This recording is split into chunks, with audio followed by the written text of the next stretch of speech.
When he turned his back from shoulder to shoulder, it looked like as wide as the tailgate of a truck. And just darkness, literal darkness, just came like all over, just all over me except where I was standing. This thing let out the most blood-curdling, mind-blowing, spine-tingling scream that you've ever heard in your life, and it cut through me like a knife. And I knew that they were going to take me. I just knew it. And then the next thing I can remember is being levitated. Well, when I look in there, I see two big eyes staring back at me. Hello and welcome. You're listening to the Bump Podcast, a place for the believers of the unexplained, monsters, and paranormal. Join us, and we'll go face to face with what goes bump in the night.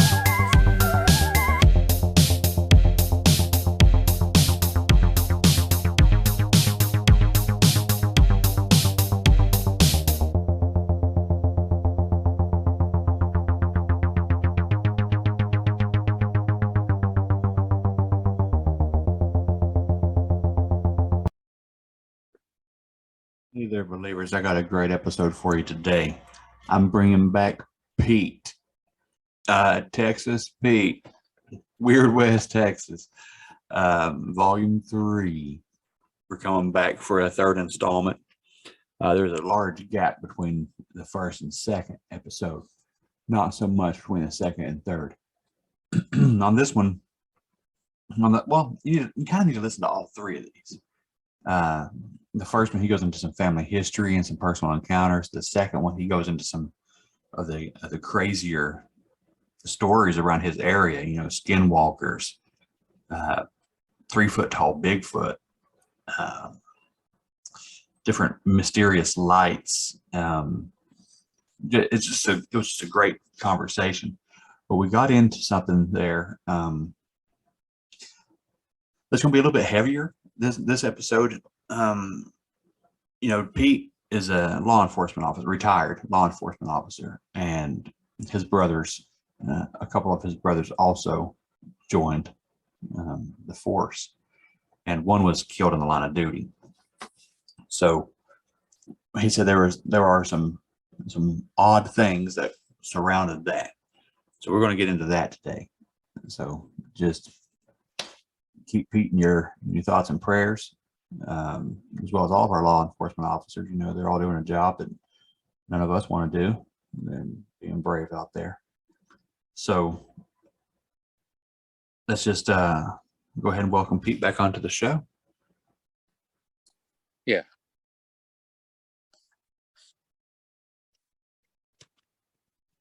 Hello, Bo. Hey, how's it going, Pete? Pretty good. How are you, sir? I'm doing good. You ready to pick up where we left off at? Yes, sir. Can you hear me good? I can hear you just fine. All right. Yeah, I wanted to tell you something that happened that's deeply personal, and I've shared the story once before, but I didn't tell everything. Okay. Because there are some paranormal aspects to it. And I didn't share most of those or all of them anyway. And so I'm going to share it with you, brother. Well, I appreciate it. And two, if at any point you need to stop, because I know this is a touchy subject, just say the word and we'll stop it. Okay. Yes, sir. I'll tell you this. If I run on too long, you tell me when it's time to go. And if you got any questions, feel free to ask. And I'm going to attempt to maintain my composure because this is a very personal. When I talk about this, I end up reliving it. And it gets rough at times. And nothing has affected me in my life more than this one thing that I'm going to share with you. No, I appreciate you doing it, Pete. Yeah, well, I'll tell you what, I love you, brother, and I want you to succeed. I want your show to succeed. And the main reason is because you're a genuine individual. by that, I mean, what you see is what you get. There's nothing fake about you. I appreciate that, man. I love you too, Pete. Well, this happened in Odessa, Texas, and I'm probably going to share the names for the simple fact that all of this is public information. It's out in the public domain. Okay. You or your listeners can look it up if you want to. The information's out there. It was Odessa, Texas. This happened on Saturday, September the 8th of 2007 at 6:30 p.m. Yeah, from episode 1, your listeners already know I'm the oldest of 3 boys. What they don't know is that all 3 of us became cops in Odessa, Texas. And these are the same 3 boys that shared a king-size bed growing up, where the hairy hand incident happened. That was us. We became cops. And I was the first one to become a cop. And my mom used to always worry. She worried something bad was going to happen. I was going to get hurt or killed. And I told her, Mom, relax. That kind of stuff doesn't happen. Not out here anyway. And then later, my 2 younger brothers, my middle brother, Abel, the one whose name was called from the bathroom door. That time we were sneaking the Monopoly game in there. He was 3 years younger than me. And then my youngest brother, Philip, is 4.5 years younger than me. And they always looked up to me. So they decided they were going to become cops too. So it went from just my mom ragging on me that something bad was going to happen to now she worried something was going to happen to them too. And I would tell her, Mom, relax. Nothing like that happens in a town as small as Odessa, Texas. That happens in the big cities, not out here. Well, on that day, it happened. We had and to set this up for you too, my brother Abel never worked overtime, ever, period. At the time, I was a sergeant over B shift. And the reason that he didn't work overtime is because on his days off, he would try and see his kids. He'd gone through a bad divorce. His wife had cheated on him. He had tried to reconcile with her. This is disturbing, but it was with another officer. After that, he was ostracized, except for just 3 or 4 guys that still talked to him. Everyone else shunned him, as you could expect. Yeah. Yeah, because you just don't do that, man. That's right. But anyway, he had tried to reconcile with her, and it didn't work out. They ended up divorced. So on his days off, he just wanted to be around his kids. So that's why he never worked overtime. And at the time, there was the town of Odessa is like 120, 130,000 people. I don't know what the official census says, but I'm telling you, it's somewhere up there. And we would have 10 officers at the time. We were shorthanded. We were busy. And so 10 was it. 10 officers, 2 sergeants, and well, there was 4 sergeants, but 2 were off on the weekends and 2 weren't. I was one of the 2 that wasn't off. Our lieutenant was on a fishing trip down at Lake Amistad near Del Rio. And so we had 10 officers, 2 of which were overtime. One of those was Arlie Jones, and my brother Abel was the other one. And he had signed up. He'd gotten off work that Friday. He was off on the weekends. And we were coming on to replace him, and our shifts would overlap. We had an early squad and a late squad on every shift. That way you would always have some coverage when the shift ended. And so he was getting off work that Friday. My wife had picked up my oldest son from daycare. He was 1.5 years old. So he was in the office. He was getting off. I was coming on. I was getting the worksheets ready, the assignments, the car keys, all that stuff. And he came in there and he was just shooting the breeze with me. And my wife called that she picked up my son from daycare and she was outside if I wanted to say hi to him because my shift had started. So I said, hey, they're outside. Let's go say hi real quick. So we went out there. He's in the back seat watching a cartoon on the DVR in the back of our SUV. The same one I was speeding away from the Marfa lights that I told you about last week. Right. And he leaned in, said hi. Of course, my 1.5-year-old son, who's 16 now, he didn't even bother to look over at us. He was watching the cartoons and he looked at me. He goes, hey man, that boy's spoiled. Anyway, he goes, I'll wait for you inside. He went back into the office. So anyway, I talked to them and stuff and kissed them, told them goodbye. I loved them and went back in. And we had back then you would post the overtime. You would post the worksheets up on a bulletin board, and anyone that wanted to sign up would just fill in their name on the blanks, you know. So Arlie had already signed up, and so I had 9 people for the next day on Saturday. And so I walked back in, and we're talking, and he goes, "You still need someone to work overtime tomorrow?" I said, "Yeah, I think I got one spot open." He goes, "No, you don't." Turn around and look. I turned and looked, and he had signed his name up for the next day on Saturday. And this guy never, ever worked overtime, no matter how much I asked or begged. This is my middle brother, Abel. And I asked, I said, what got into you? What are you signing up for? He said, I decided I'm going to start working overtime.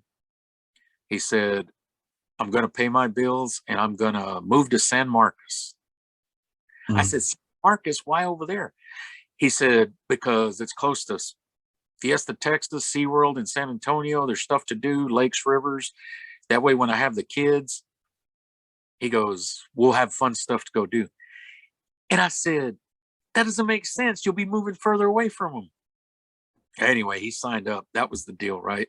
Yeah. So the next day comes Saturday, and no, wait a second. Let me tell you what happened that night. That night, he went out and he had some drinks with he had 2 best friends. He went and had some drinks with him at a bar. It wasn't just a bar. It was like a hotel bar. And it's where they would have comedy shows and stuff. Well, while they were there, they met these 2 ladies. They were out on the town and they ended up all 4 having drinks together. And that'll come into play later. If I forget to mention that, remind me so I can tell you about it. Okay. Okay. So they got done drinking that night and he went to his apartment complex where he was living. And he had been dating this lady, this single mom that was there. And I didn't find this out till later, but at that point, he knocked on her door. She came out. She said, it's late. You've been drinking. Go home. He goes, I'm ready to go home. And she goes, well, then go home. And he goes, no, not that home. And he pointed up towards him. Yeah. But I didn't know about this at the time, okay? But I'm just telling you. He told her he's ready to go home. And so I got off work that night, that Friday night. My shift would end at 2 a.m. So I got home 2:30, 2:40, something like that. I walk in and the house was dark, as you would expect. The only light came from the aquarium. So I walk into the foyer. We had like a foyer, and then that aquarium was pretty bright. It would light up the whole living room, you know. This is the same living room I was chasing that son around that I told you where he saw something scary. And as I walked past the foyer, to the left was where the bedrooms were at. And as I get there, I get startled. My wife was standing there. And she scared the crap out of me. And I said, what are you doing up? She said, I had a bad dream. I said, well, what was it? She said, I dreamed this blonde woman with cat eyes and she was laughing because 3 babies had been killed. Oh, wow. And I said, and she goes, and then I saw you sitting in the recliner in the living room. She said, and half your head was blown off, like it was blown away. Mm. It's horrible. Yeah. I told her, it's just a bad dream. Don't worry about it. Let's go to bed. And what happened is, this is what I told her. This was September the 8th of 07. Well, in April of 07, I had been in a car wreck at work where my head was cut open in the car. And I'd received 14 staples to the top of my head. Mm. And I didn't notify her or anybody because, as usual, I was working the weekends. I was a new sergeant, so you had to work the weekends. And so I didn't notify her or anyone else. I didn't want her to pack the baby up in April and come see me at the hospital because it wasn't life-threatening, Bo. So why would I risk my family, you know? Right. There's drunk drivers out. It's a weekend night. There's drunk drivers all over the place. So I didn't notify anybody. So when I got off work that morning, instead of waking her up, I sat in that recliner and I fell asleep. So she woke up in the morning and came up behind me. She was like, she saw my head and was freaked out. Oh, wow. So I said, that dream's just because of what happened last April when you saw me in the recliner with the staples in my head and you freaked out. Yeah. Well, that would make sense. You know, that'd be. Yeah. So I said, so it's no big deal. I said, let's go to bed. You know, it was just a bad dream. Right. Now, mind you, this is the day of the incident, but it's at 2 something, almost 3 in the morning. Well, I go to sleep and stuff, whatever. I go back to work that Saturday. I had to be there before 4 p.m. I got the early squad out, which Abel and Arlie had signed up for the early squad. And so the early squad would go to work at 4 p.m. and the late squad at 6 p.m. It was half and half, five at 4 and 5 at 6. Put those guys out. And now, mind you, this overlaps the day shift, which also got off at 4 and 6. So we always had coverage. And we were working evenings. He showed up. He told me that he'd had an argument with his girlfriend. He said some mean things that he regretted. Because I noticed he was kind of quiet and depressed. And so I had to ask him what was going on. And I met him in the basement. He'd gone down to his locker to get all his equipment. And I just happened to run into him because the bathroom's down there. And I said, what's wrong? And he told me, yeah, we had an argument. He said, I said some mean things I shouldn't have said. And I kind of laughed it off and said, hey, just pick up the phone, call her, and apologize. I said, she'll forgive you. And so I didn't find out till later, but that is actually what he did. After he went out there and went to work, he did call her and he did apologize. We found out from her later that he had called her and apologized and she had forgiven him. And that's when she told us about how he had said he was ready to go home and pointed up to heaven. Oh. So anyway, that's just, so we're getting ready to do the late squad. They come on at 6. We had briefing. After briefing was over, we went to the day shift office. They were getting off work, and one of the other sergeants over there, he had a football game on the TV. And so we'd all walked over to say hi and see what was going on. And while we're standing there, I hear my brother come on the radio, and he says, 922 headquarters, code 6, subject with a knife, officer down. Well, code 6 means drop whatever you're doing. Officer needs help right now. Oh, man. Yeah. Now, this other, one of my late squad officers, his name was Scott Gardner. Before he called code 6, he told me before he walked out to go to work, he said, the game we were watching had gone to overtime. Hmm. And he goes, let me know what happens. And he wasn't even a fan of that team. He was a Longhorn fan. It was the other team from Texas that we won't bring up because they're kind of a cult. Anyway, Scott, he goes, let me know what happens. And he walked out. So our late squad guys, the 6 p.m. guys, they're outside loading the car when my brother called code 6. Yeah. So we all run out of the office. And as I'm running out there to get to my car, the officers like Scott and all of them that were already loading their cars, they were already under there loading the cars. So they got a little bit of a head start on us. And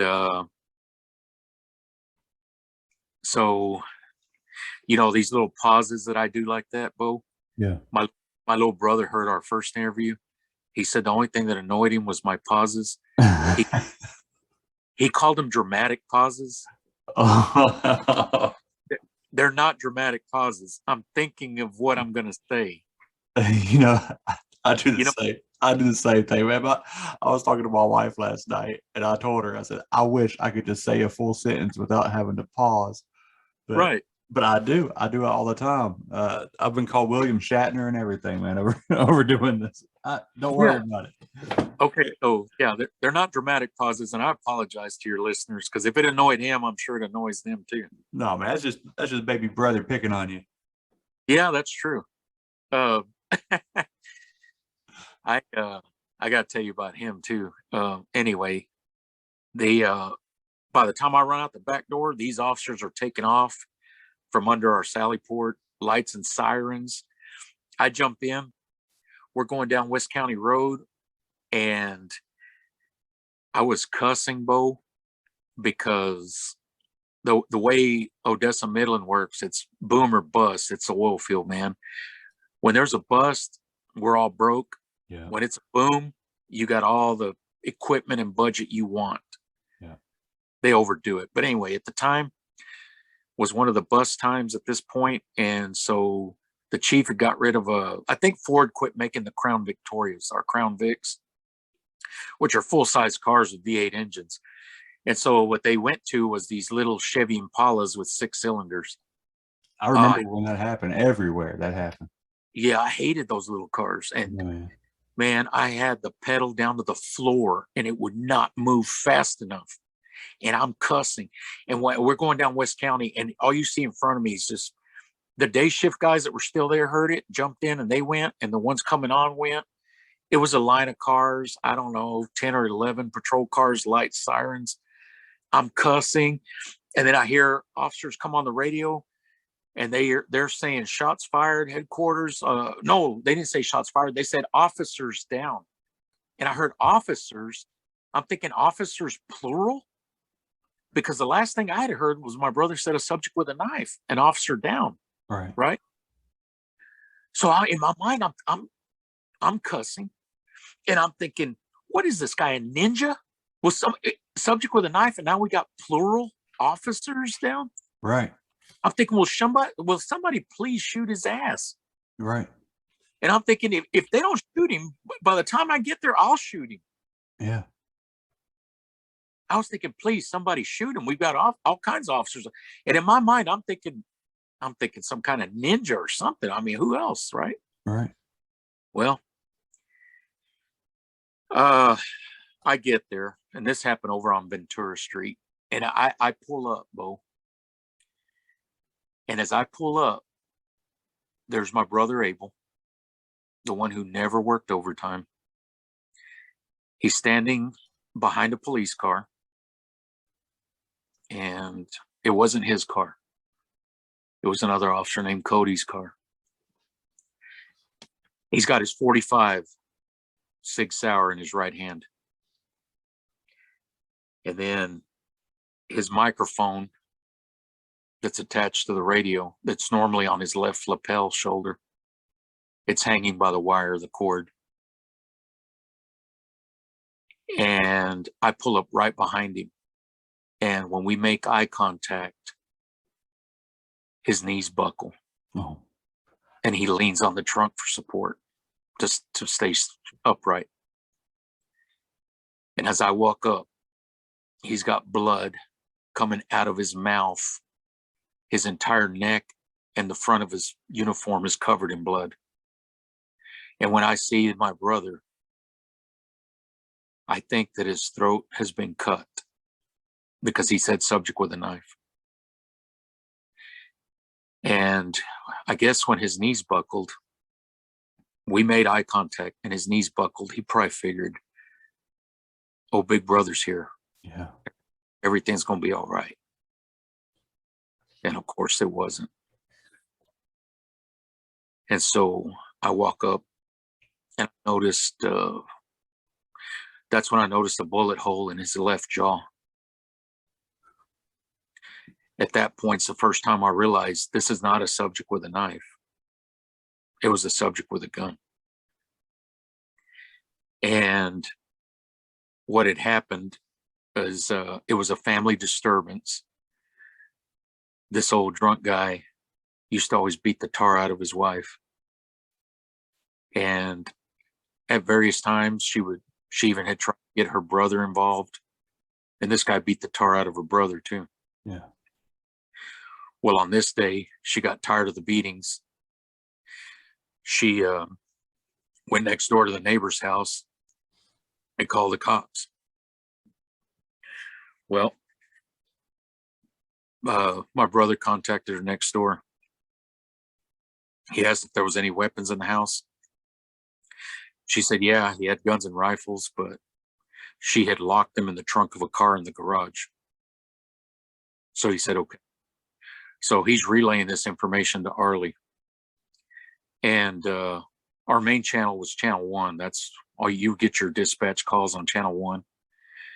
But if you wanted to talk to an officer just one-on-one, you would tell him to go to channel 2.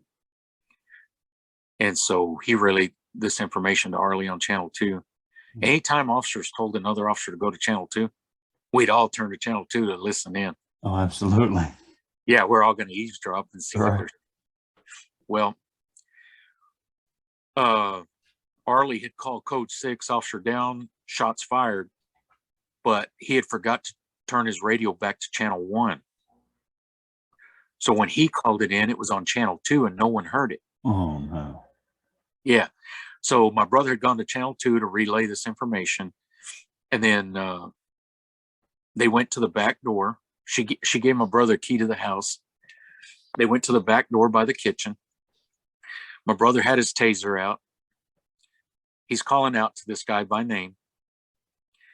And when the guy steps out from the hallway, my brother's standing at the back door by the kitchen with his taser out.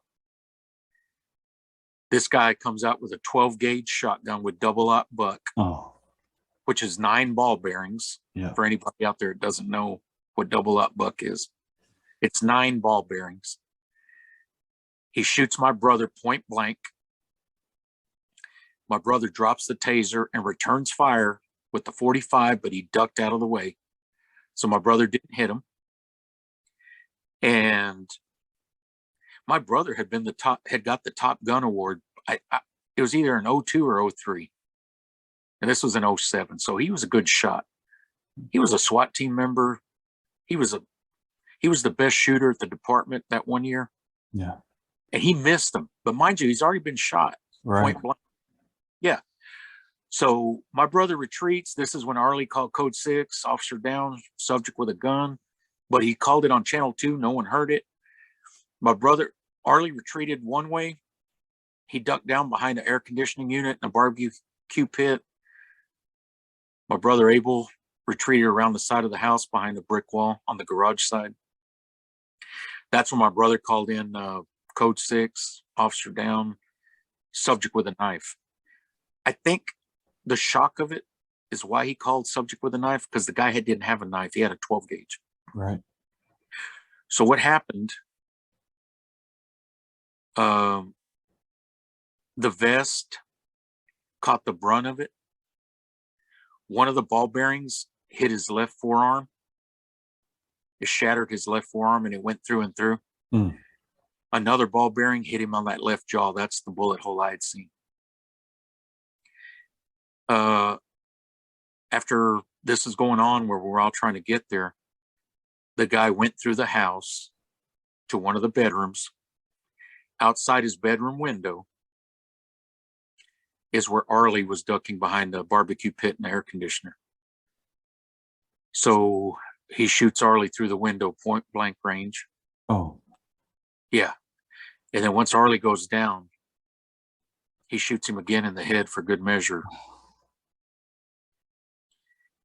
And so I'm asking my brother what happened. He said, you know, this guy came out and shot at us. He said, I think Arlie's down. And I said, where? He goes, in the back. I said, in the back where? He goes, in the back of the house. Now, at this point, the officer whose car we were standing behind comes running up. Now, while I'm talking to my brother, I'm still hearing shots going off. oh They're my still. goodness. Cody comes running up. He goes, Sarge. He goes, Scott just got shot. And at this point, dispatch had already said there was ambulances en route. But, you know, ambulances, they're not going to pull up to a hot scene where shots are still being fired. No, they can't. No, they stage so many blocks away or whatever. Right. And so when Cody come running up, I said, okay. And I told him to take Abel to the emergency room and to go code 3. Now, the reason I did that is because I didn't know where these ambulances were staging and shots are still being fired. This was pure chaos, man. Yeah. And so I thought, what's better than an ambulance if not getting him to the emergency room, right? Right. So I had Cody take him. What I didn't know at the time was that the reason Cody was running over there was to get his M16 out of the trunk. We had those Army surplus, military surplus M16s issued to us. Yeah. So that's what he was running over there to get. And what I'll tell you what I misunderstood when my brother said Arlie was down in the back of the house, I understood he was in the house, like in a back bedroom. Right. That makes sense. I didn't know he was in the backyard, you know? Yeah. So anyway, he takes him code 3. At one point, the guy walks out the back door. All the officers are lined up under the kitchen window there by the back door. He comes out, the closest officer, his name's Dayton. The guy comes out looking around, but he makes the mistake of looking to the left first. Dayton spots him and opens fire on him. Yes. But Dayton had a 9mm because he had small hands. He's a short guy. Right. And he ended up, only one of the rounds hit him down in the torso. But it was one of those through and through rounds. It went completely through and it didn't take him down. So he retreats back into the house. And he shot him through the glass door. The door was open, but he shot him through the door. And so the guy retreats back in the house. We end up having a standoff. And what had happened is Scott had walked up and say, this is 6:30 p.m. on a Saturday, hot September day. You can't see inside the house. The screen windows were open, but you couldn't see in because it's dark in there. But he could see clearly outside. And Scott walked up. Yeah. He told the guy, Scott told the guy to put his gun down and come on out and give up. The guy said, why don't y'all just leave me alone? And he fired that 12 gauge at Scott and hit him in the face. Oh my gosh. Scott went down. So now we've got 3 officers shot. We got a standoff. I mean, everybody showed up. DPS troopers, sheriff's office, district attorney investigators off duty barbecuing, show up in shorts with a vest and their assault rifles. Yeah. We have people showed up from everywhere. We had Midland, which is 20 miles down the road. They showed up and started taking some of our calls for us so that our guys could be out at the scene. The other sergeant,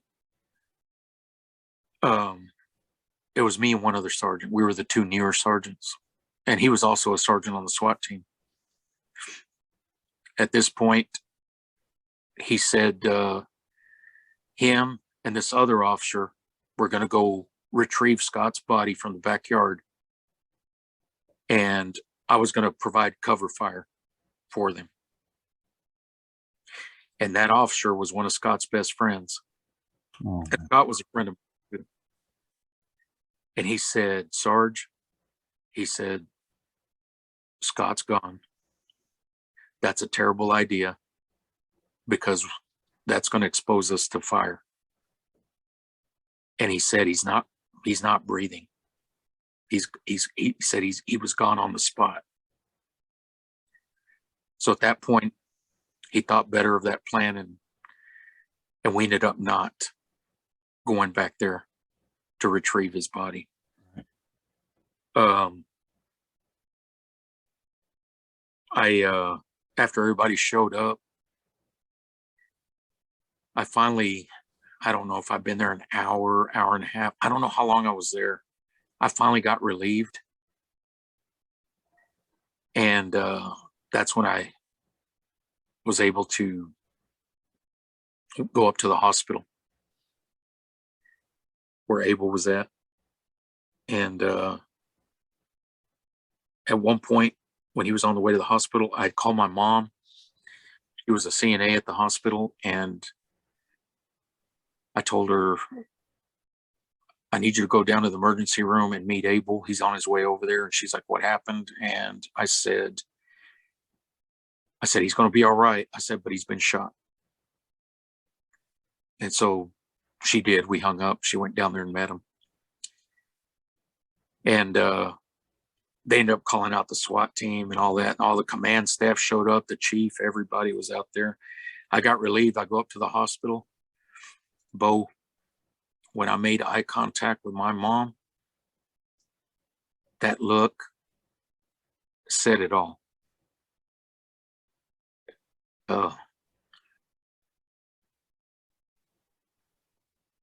sorry, P. It was like I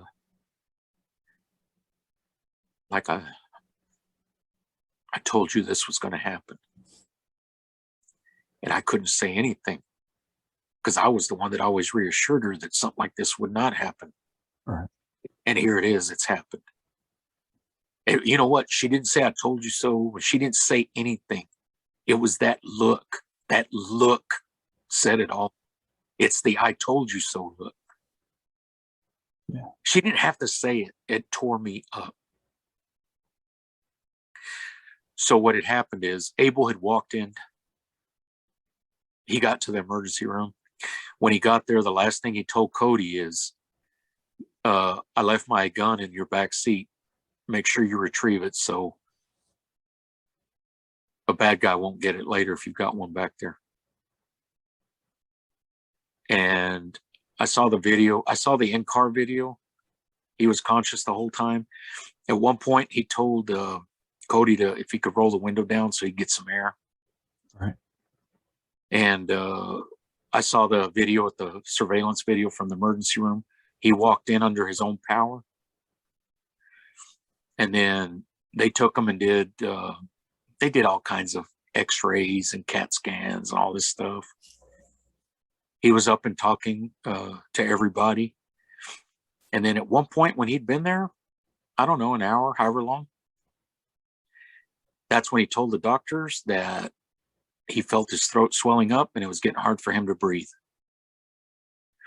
At that point, they tried to intubate him. Yeah.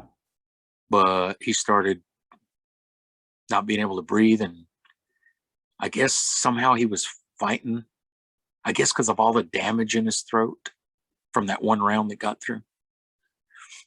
It shattered his jaw and then traveled down his throat.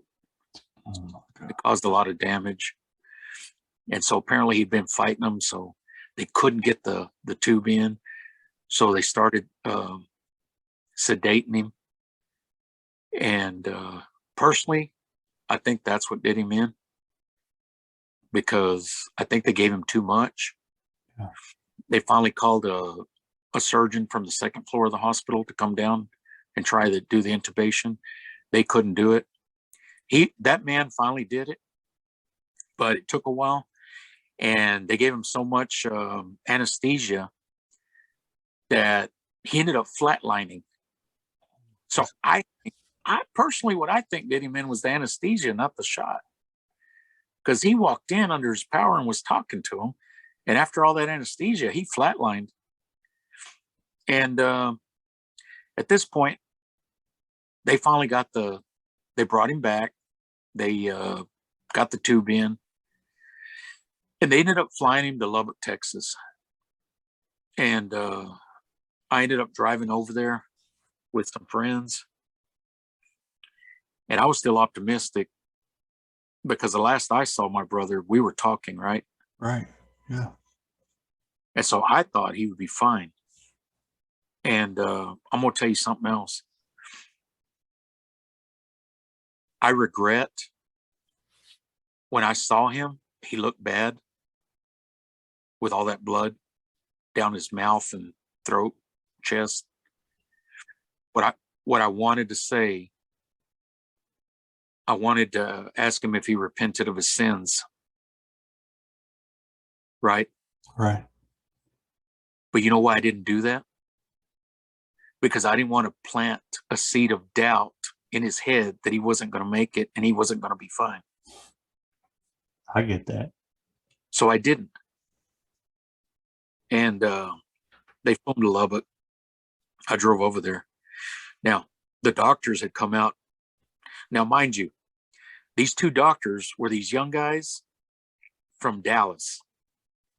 They would show up there on the weekends and do contract work to cover for the regular emergency room doctors that live there. Hmm. And the guy that was off that weekend was the best surgeons. This guy had been a combat doctor in Iraq. He was an Army veteran. And he would have been the perfect trauma guy to have there, but he was off that weekend. So they had these young guys they had contracted they flew in from Dallas. They didn't know what they were doing, Bo. Right. They told me and my family that my brother had flatlined and that he had been without oxygen for 4 or 5 minutes. And when we get to Lubbock, those doctors said, no, your brother has swelling of the brain. And they said, this is indicative. We see this all the time in near drownings. And they said he was without oxygen for 7 or more minutes to have this extent of injuries. Oh my goodness. Yeah. I later talked to some of the officers that had been working off duty at the ER that day. And they said, no, it wasn't 3 or 4 minutes. They said it was 10 minutes or more. They said he was flatlined for a long time. So we get over there to Lubbock, and Lubbock PD and the Lubbock Sheriff's Office was awesome. They had officers stationed outside his door all the time, and we had a steady stream of people going up there and praying with my brother and talking to him and visiting with him. He was unconscious, and he would have tears that would run out the sides of his eyes. And I asked the doctors about that, and they said, well, that's involuntary. It's due to the brain injury that happens. And then his daughter, who was 10, and his son, who was 7, they start pleading with Daddy to wake up. Please, Daddy, wake up. And all of a sudden, Bo, those tears, they start flowing. I mean, heavy. Yeah. So I know he could hear them. And told the doctors about that. Now, mind you, he's been unresponsive this whole time. He's in a coma. But I know he could hear them. And I told the doctors about that. And they said, no, that's involuntary. That happens. And I told him, I said, well, then why did they increase in volume when his kids were pleading with him? Yeah. So Scott and Arlie died on the spot. And my brother was in the hospital for several days after the shooting. I was up there in Lubbock. And what happened next is they were going to have Scott and Arlie's funerals back in Odessa. One was going to be in the morning and one was going to be in the afternoon. Right. And so as I was leaving Lubbock with my wife, I whispered, or not whispered, but I told Abel in his ear. I told him I'd be back. And I told him I'm just going to go say bye to Scott and Arlie. And I said, then I'll be back. And I know he had been concerned about Arlie because I asked my mom if she got to talk to Abel at the emergency room, and she said, yeah. She said he kept asking about Orly. How's Orly? How's Orly? She goes, who's Orly? I said, it's not Orly, it's Arlie. I said, Arlie died.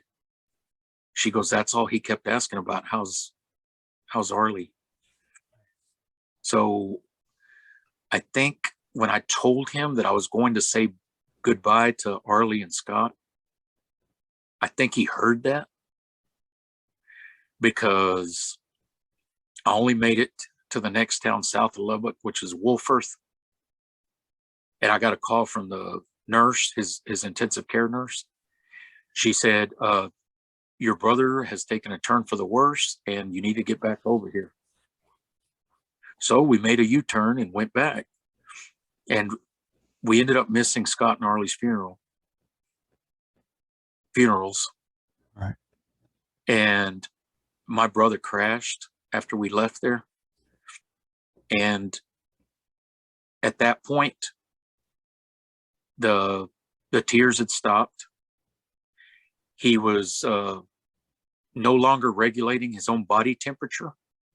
It would rise real high over 100, and then it would drop down into the 60s, 70s. They said he's effectively brain dead. They said he cannot regulate his own breathing. He cannot regulate his body temperature. And they disconnected the breathing apparatus to show us his actual breathing. And it was real shallow breathing, what you would call, I guess, guppy breathing. Have you ever heard of that? Yeah, I have. Not enough to sustain life. And they rehooked him up. So my mom and dad and me and Philip, at that point, he couldn't regulate his body temperature and he couldn't breathe. And we knew he didn't want to live that way. Right. That's not really living. So we decided to discontinue care. Now, we'll tell you this. 2 people in Lubbock, Texas, each got one of his kidneys. And a 65-year-old man in Houston got his liver. Oh, wow. So 3 people got an extended lease on life. Yeah. When his came to an end. He saved 3 more people. Yeah, he did. And I'll tell you something else. 8 years after he died, I went to court on an armed robbery case. This is 8 years after he died. Yeah. And what happened is I was investigating the case. I was a detective. I'd put out an attempt to locate on a vehicle, and my brother Abel had found the vehicle, found the suspect, and found the knife that was used in the armed robbery. And 8 years after he died, we got a new DA, and he had hired some new assistant prosecutors, and they were clearing out all this old docket that had been sitting there. And they took that robbery case to trial. And based on Abel's report and on me testifying, that guy was convicted, got 40 years in prison and a $10,000 fine. And that was the last guy Abel ever sent to jail 8 years after his death. And Oh my goodness. yeah. Yeah. That was pretty cool. I had to just throw that in there. Yeah. Anyway, the paranormal stuff, as far as this case is concerned, my wife's dream that she'd had, Yeah. it was the day of the shooting, but it was at 2:30 in the morning on the day of the shooting, and the shooting hadn't happened yet. And she dreamed a blonde-haired woman with cat eyes that was laughing because 3 babies had been killed. Right. And here you got that same day, that later that day, that afternoon, you end up with the 3 officers shot, and all 3 of them had mamas. So there's your 3 babies that were killed. Yeah. So it's kind of a premonition dream, I but think there was so. not enough information to prevent it or do anything about it, you know? Mm. And when my wife was packing to head to Lubbock, she was asking God, why did this happen? Why did he allow this to happen? She said she heard a voice in her head tell her, your husband's alive, isn't he? Yeah. And if you remember her dream, the second part of her dream, half my head was gone. I got blown away. Right. To this day, I think the fact that Abel was upright and standing when I pulled up, he prevented me from walking back there. And I think that was going to be my fate. I think so. I think the fact that I stopped to talk to him prevented that part of the dream from happening. Mm. And so this is the other thing. The night before his funeral, they were about to close up the funeral home, and my mom and dad and my wife were standing there. I was holding my 1.5-year-old son, and I told him, let's go say bye to Uncle Abel so we can go bye-bye. And we walked over to my brother's casket. He's laying there.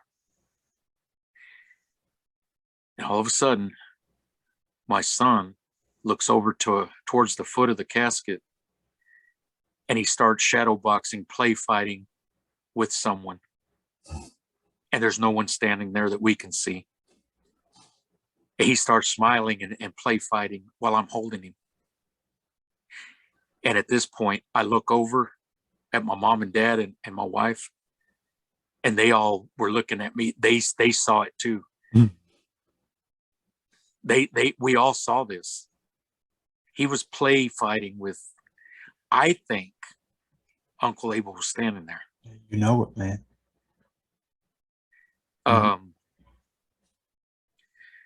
So the next day was the funeral. Thousands of people turned out. Those cops from all over the country showed up. Everybody. I mean, even from Chicago, they came from everywhere. My brother's body had been escorted to Fort Worth for the autopsy. And every county they went to, it was a tag team escort.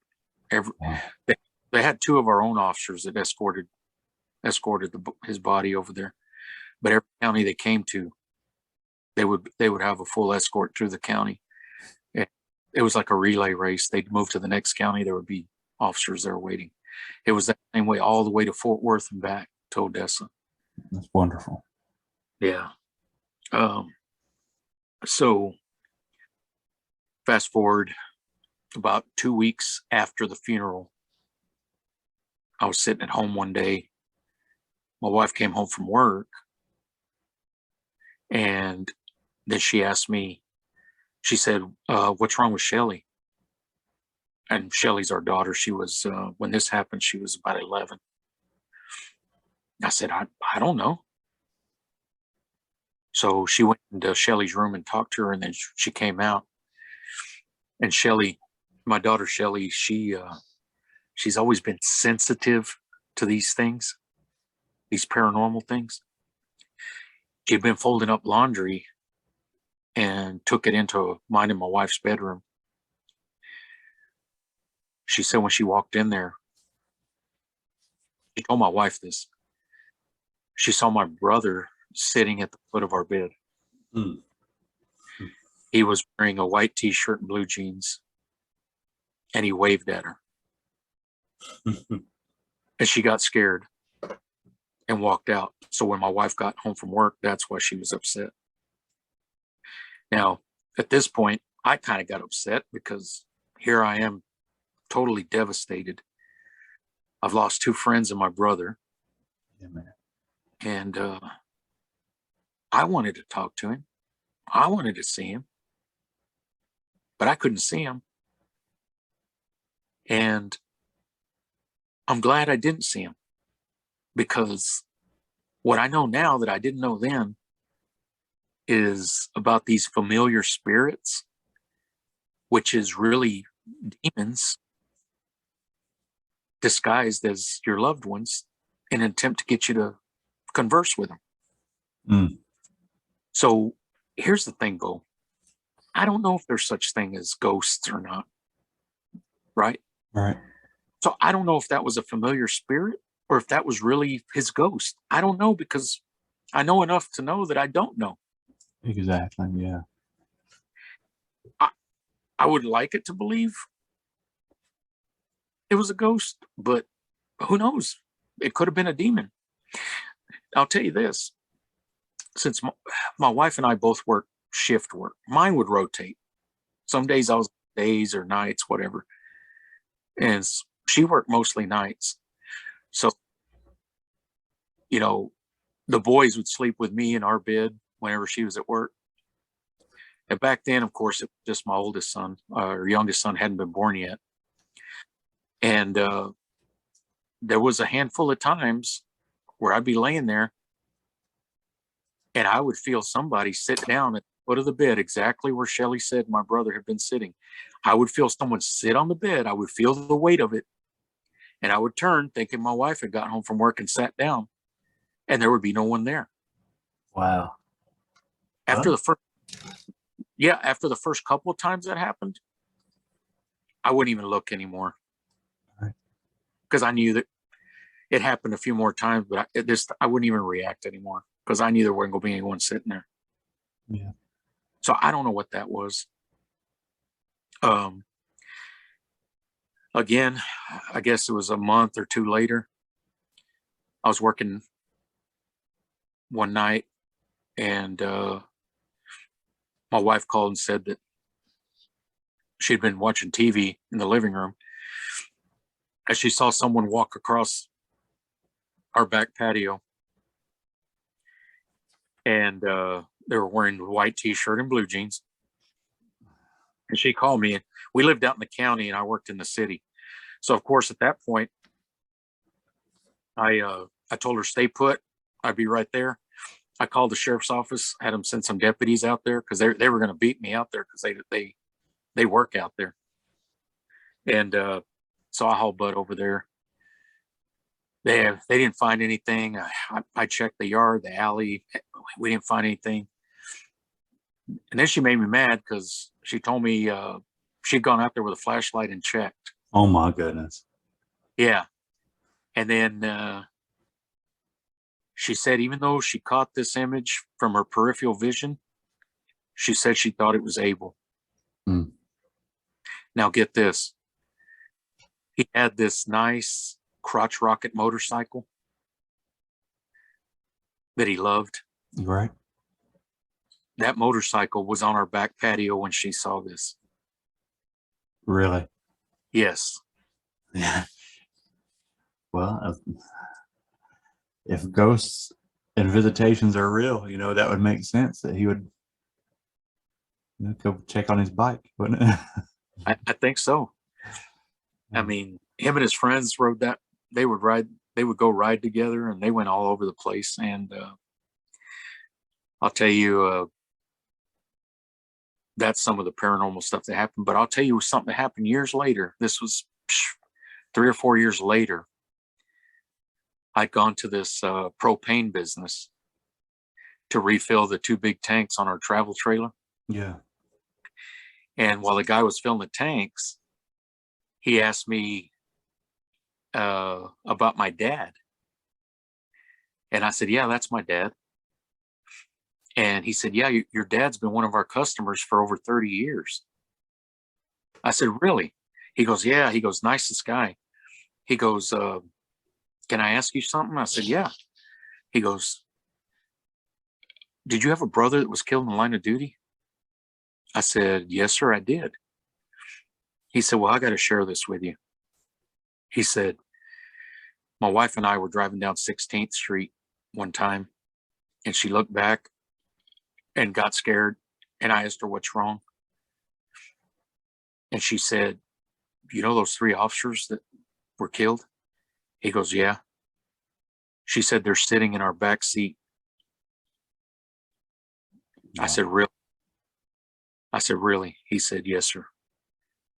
She said, your brother and the other 2 officers, this guy was a Hispanic guy, and so was his wife. Right. And he said all 3 of the officers were sitting in our back seat, which I've never understood that, because as far as I know, we didn't have any kind of connection to these folks. Right. Well, maybe she's some kind of medium, even if she's not aware, she might be able to, to recognize by the area the people that were there. Yeah. And I don't know why they 3 would be sitting in the back of their car, and this was a chance meeting with this guy. You know what I mean? I didn't know him. He knew my dad. All right. And this was years after it happened. I thought, how strange. Do you think that these things are, you think that maybe they happened to give you some comfort and validation, or in an attempt to give you some comfort and validation that, he's still around, keeping an eye on things? Or I don't know, Bo, but at one point, right after the shooting, I asked God if it was possible that, if there is such thing as him giving us guardian angels, I asked if Abel could be our guardian angel. right. I don't know if that's even a possibility, but I did ask that. I will tell you that this guy never went to trial. They found out he had throat cancer. So they were not about to spend all this money on a capital murder trial on a guy that's going to die anyway. So we never got a sense of closure or justice out of this. Oh my God. He died an alleged cop killer, alleged because he was never convicted. I was so angry and bitter. The Texas Ranger that talked to him in the back of the ambulance said, "Do you realize you shot 3 officers?" He told that Texas Ranger, "I wished I'd have shot more." So back around 2018 or 2019, I found out from my little brother Philip that he wrote a letter to this guy in jail and forgave him. And I asked Philip, I said, "Why didn't you tell me this?" He said, "Because I knew you wouldn't approve." Yeah. I said, "You're damn right I wouldn't approve." I said, "I would have wrote him a letter in jail telling him I don't forgive him." But I have since forgiven him. But it took a total transformation of myself. And the reason I bring this up is I turned to heavy drinking, Bo. Right. I I mean, for years, just self-loathing. I don't know if you want to call it survivor's guilt or what. I was just angry and bitter. I said something one time, Bo, that I should have never said. I was on the verge of taking myself out. Right. At least 3 different occasions over the years.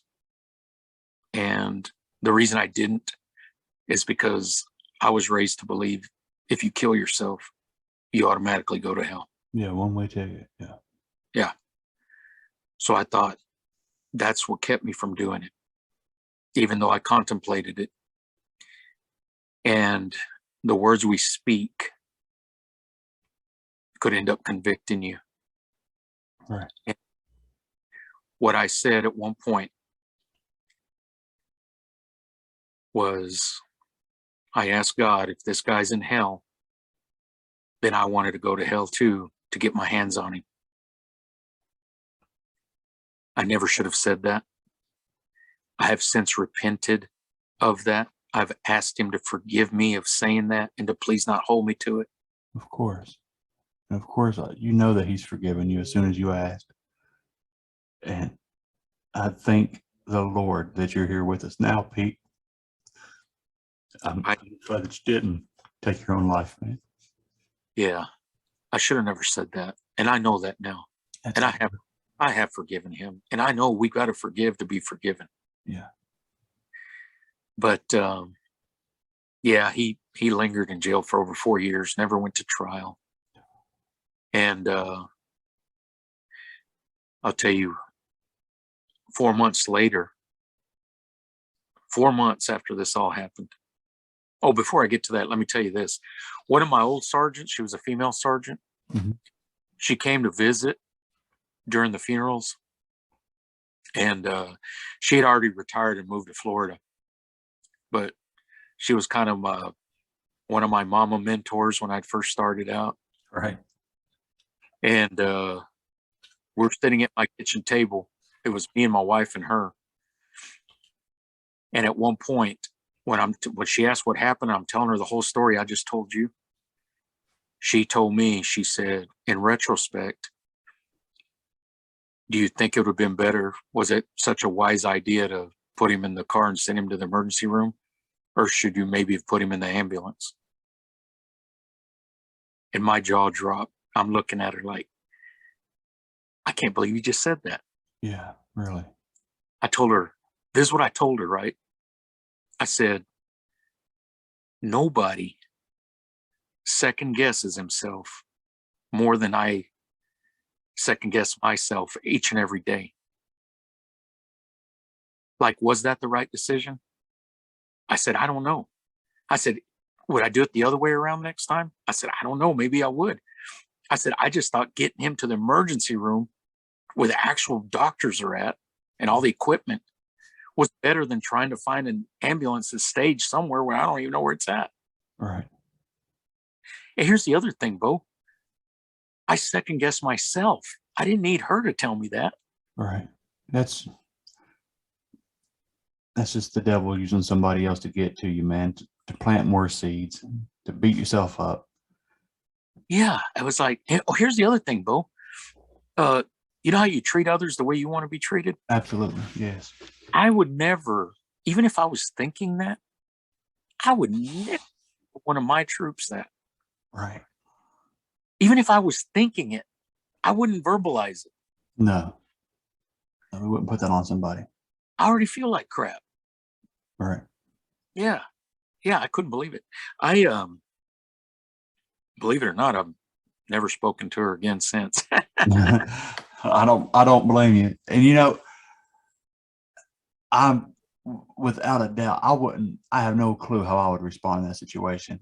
But I'm sure you being a seasoned officer and that being your brother, of course you did what you felt was right. You did the best thing you knew to do. So nobody can question that. And I hope that you don't need to question yourself anymore about that. Of course you did the right thing. I'll tell you what else. If that had been Scott or Arlie standing there, Yeah.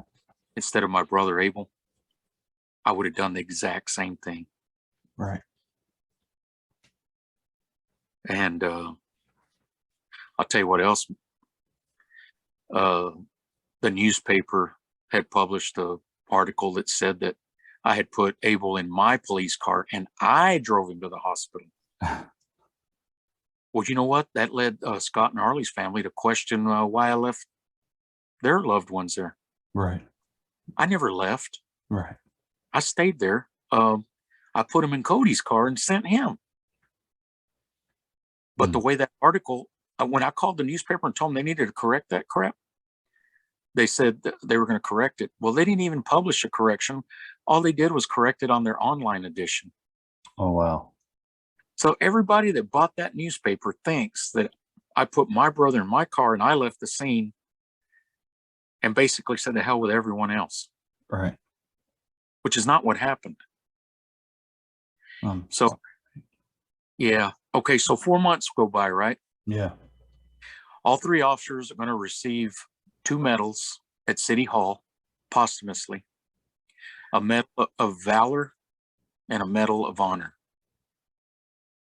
4 months later, they were going to have that ceremony in the afternoon. Well, that morning, my dad was retired and my mom was going to take him to go get breakfast.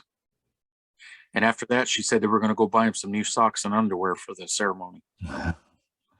And he was excited. My dad had been having fainting spells. Well, she worked nights, so while she was asleep in the daytime, he'd go outside to feed the dogs, give them water. And then he would find himself 20 minutes later, woke up, staring up at the sky, not wondering how he ended up on the ground. Oh, no. Yeah. And then one time I was taking him to a doctor's appointment and the same thing happened in my passenger seat to where I'm talking to him 1 minute, next minute, he's unresponsive. And then he kind of does like a snoring sound and snaps out of it. So I said, the heck with the doctor. I drove him to the ER. Yeah. They didn't find nothing wrong with him. So then we took him to all these specialists. They never could find anything wrong with him. Well, on the morning of this ceremony, I'm at home. I didn't have to be at work till later that afternoon. And by this point, I was the sergeant over the canine unit. And next thing you know, I remember I was sweeping the dining room floor at our house. I get a call from my mom, and she said my dad is unresponsive, and he was in the front passenger seat of their minivan. So I live 2 minutes away from my parents. So of course, I jump in the car. I haul butt over there. As I'm on the way, I'm calling for an ambulance. I get there. My dad's in the passenger seat. My mom's sitting there crying. He's still seat belted in. I check his pulse. I don't feel one. So I undo his seatbelt. I put him down on the ground in their front yard. And it kind of irritated me that my mom was a CNA.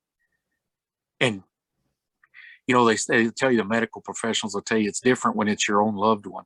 Yeah, it is. Absolutely. Well, because she did not start CPR, didn't do anything, and was sitting there crying and pretty much didn't help me. I started doing CPR on my dad. They always tell you you're going to break ribs if you do it right. Right. That first compression, I broke all his ribs. By the second compression, I broke however many were left that weren't broke. Right. I started CPR. The chief of the volunteer fire department actually worked with the city fire department. And he showed up first. And by the time he got there, I was exhausted. I thought he was going to take over, right? And he tells me, no, he goes, you're doing fine. Keep doing it. I'm going to direct them in. So he walked out by the street. Here comes the fire truck and ambulance. They finally take over. They take my dad. I was giving him mouth to mouth doing CPR. This guy that had been the lead arson investigator with the city for years, he had retired with the city. He was now a reserve deputy. He showed up. And they got my dad in the back of the ambulance, and they're working on him. And they're not taking off, I guess, because they were working on him. And they were there for a long time. And my mom, I'm sitting on the front porch with my mom. She's sitting there crying. I'm sitting there next to her. Bo, there was a burst of rain that came down on us. It was a single burst of rain. The clouds were real thin and wispy. Yeah. They weren't the heavy rain clouds that hold rain. These were thin, wispy clouds. Just a burst of rain came down. And me and my mom looked at each other. We took that as a sign that my dad's spirit had flown. And the best way I can describe it is if you ever fired a water hose up in the air and then pinched it off, and you watch the water come down on you. Yeah. It was like that. Wow. Just a single burst. At that point, that deputy comes around the ambulance. My mom resumes to crying. He looks over, makes sure she's not looking, makes eye contact with me, and then he shakes his head. Hey. They ended up transporting my dad. He was at the hospital for a week, and he was totally unresponsive. At this point, then my brother Philip and my mom and me, once again, we had to decide to discontinue life support 4 months after we did the same thing with my brother. But we had that burst of rain that told us he wasn't there anyway. That's unusual. That's all. That had to be Yeah. your sign. Pete, I'm so sorry, man. What a struggle to go through.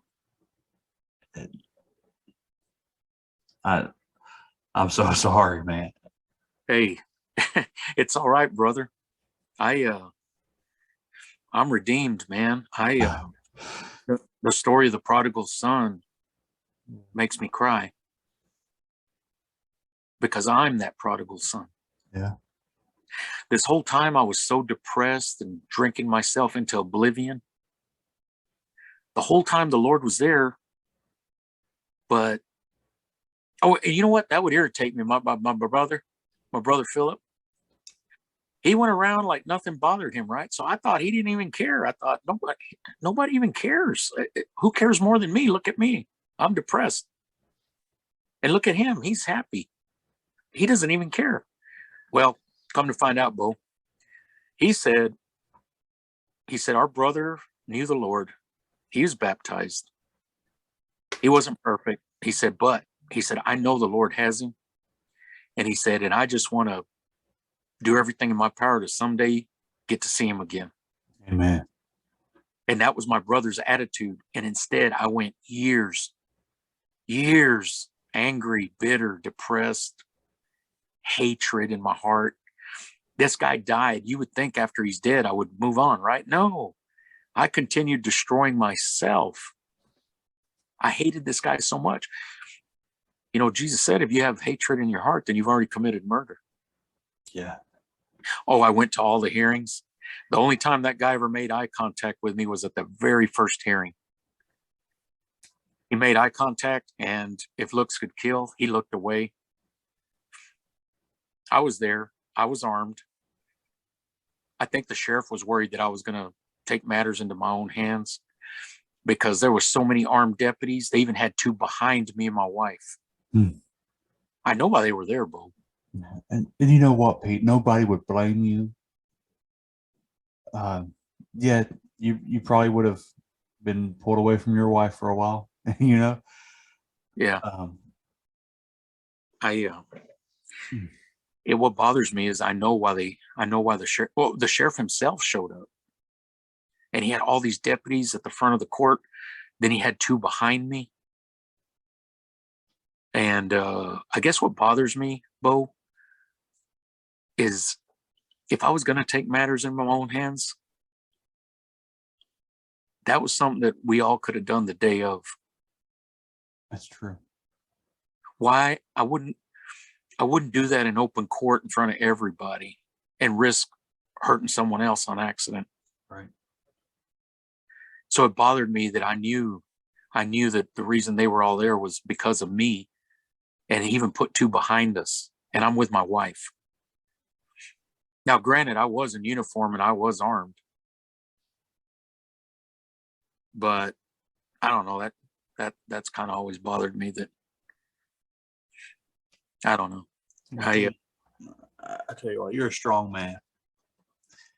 You're a strong man with a lot of faith, and it's understandable that you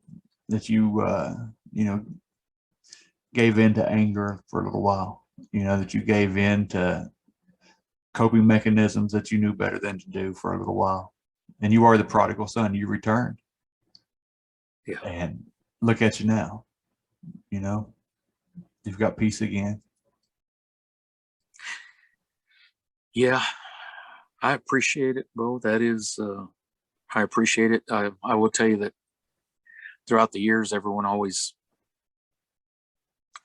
they would admire me and compliment me and say I'm so strong.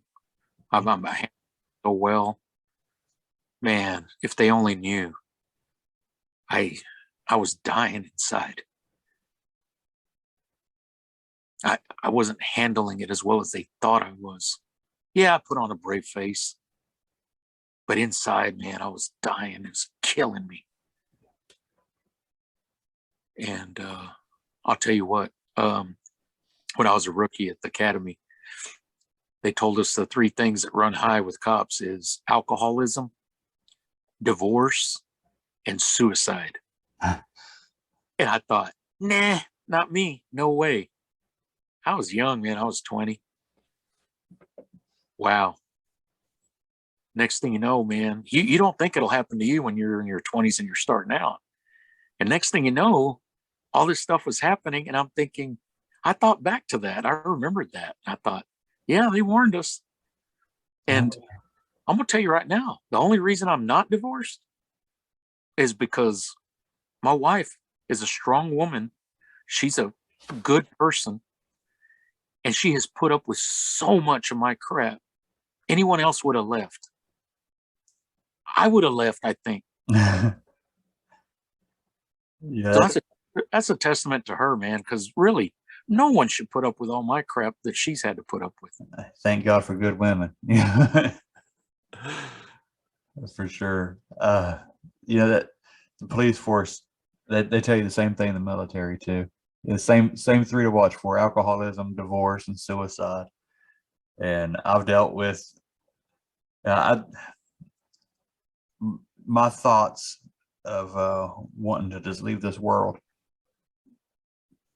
I may have had some of those thoughts, after the military or towards the end of my enlistment. But my deepest, darkest times were, well, yeah, that's probably about the time. Yeah, about the end of my military enlistment. But the alcoholism, divorce, oh yeah, it all rang true. And I also remembered on the day we graduated basic training, we're getting coined. My TI, Staff Sergeant Rodriguez, we're down in San Antonio. He come down the line to me and he's giving me the coin. And he said, "Kennedy, that's a good name. Don't be an alcoholic." And I thought, man, I wouldn't touch alcohol, but Yeah. Cut to me about 3 months later, learning what it's all about, Yeah. Yeah, man. Yeah. So basically, I think that's that whole story. Yeah, there was some paranormal stuff related to that, even, believe it or not. Yeah, it sounds like it. And Pete, I really appreciate you sharing that with me. I know that was difficult, and I don't think I've ever cried on my own show before, but you moved me, man. And I pray for God to comfort you and to bring you, to keep you in that peace. I know that reliving it every time you tell it, I'm sure you relive it more than people realize. And I'm very grateful to you for sharing that with me. I do have a question because you asked me to bring it up. Yes, sir. Um, Oh yeah. the ladies, when he had that hot date, The lady. Let me tell you something. I still have the receipt from that night where my brother paid for the drinks. right. And when he signed it, I got a copy of the receipt. It was in his wallet when I got his wallet. Oh, also, get this. I've got his badge that he was wearing. Yeah. And one of the ball bearings knocked out the state of Texas seal that's in the middle of the badge. Oh, wow. So I've got his actual badge. It's missing the seal because the ball bearing hit it right dead center.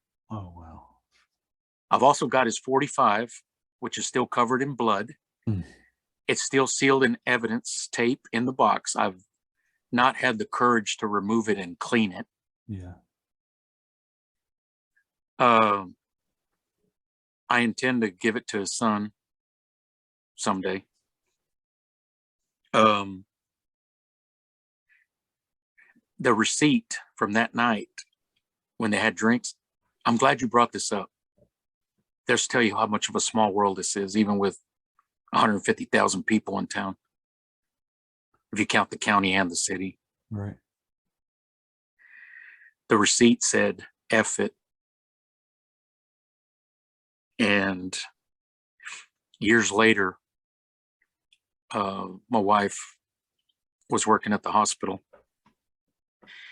and she had this lady come in,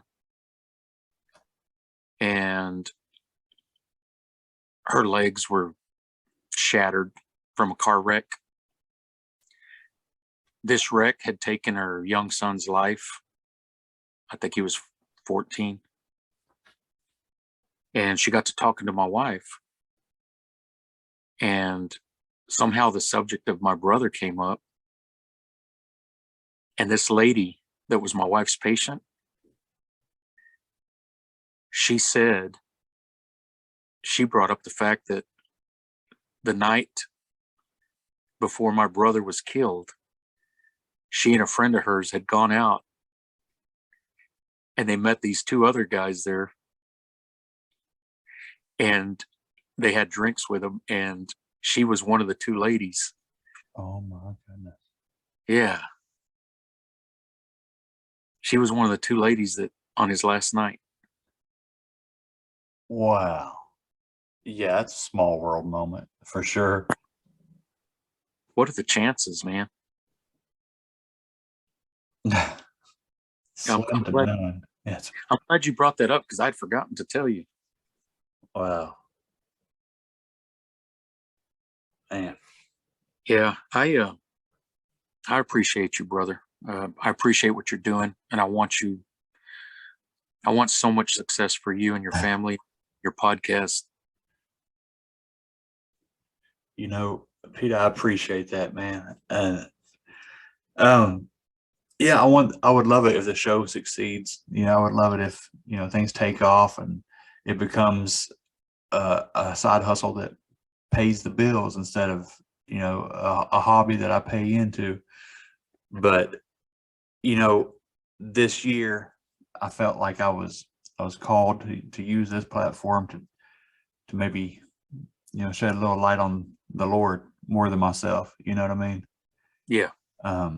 That's where everything has led me to doing the show. That's where my own personal growth has come from.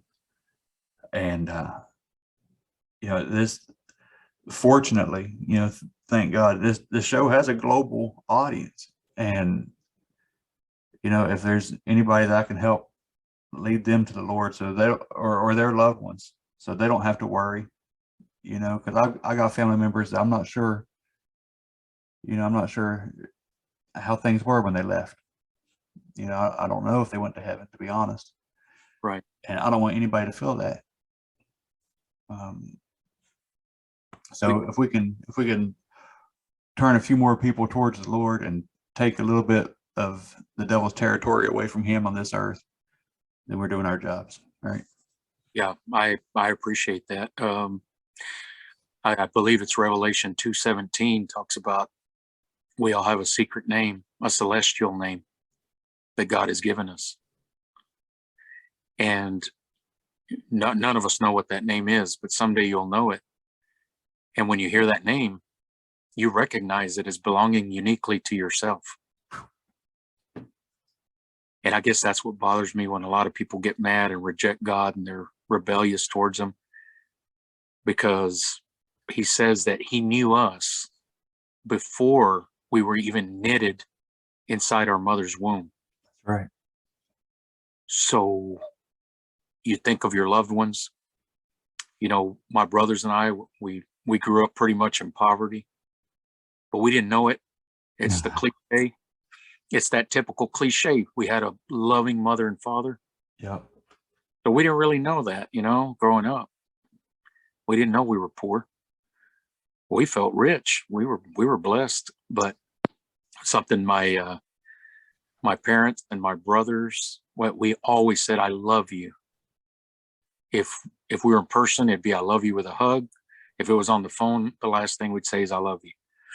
And the reason we did that is you never know when you're going to see, when's the last time you'll see your loved ones. That's right. So the very last thing you ever told them is I love you.